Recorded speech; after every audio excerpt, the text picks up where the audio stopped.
Ja, wir haben im Jahr 2012 mit der Firma SIP aus Slowenien gestartet, den Vertrieb in Österreich. Wir waren auf der Suche nach einem Grönland-Hersteller, der uns die volle Bandbreite bieten kann, wo wir auch unsere Marktposition zukünftig ausbauen können und wo wir ein gutes Potenzial gesehen haben für die zukünftige Entwicklung.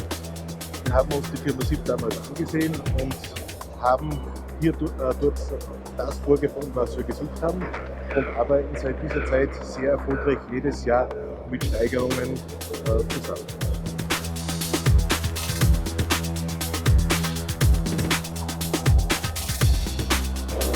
Ja, im Moment ist es so, die letzten Jahre hat SIP sehr intensiv weiterentwickelt, neue Maschinen auf den Markt gebracht, die für uns passen, die für die Lohnunternehmer passen, und es ist die Zusammenarbeit eine sehr gute geworden. Es ist ein zuverlässiger Partner, ein zuverlässiger Lieferant von uns, und ich muss sagen, die bestehenden Kunden haben zur großen Zufriedenheit die Geräte von SIP im Einsatz.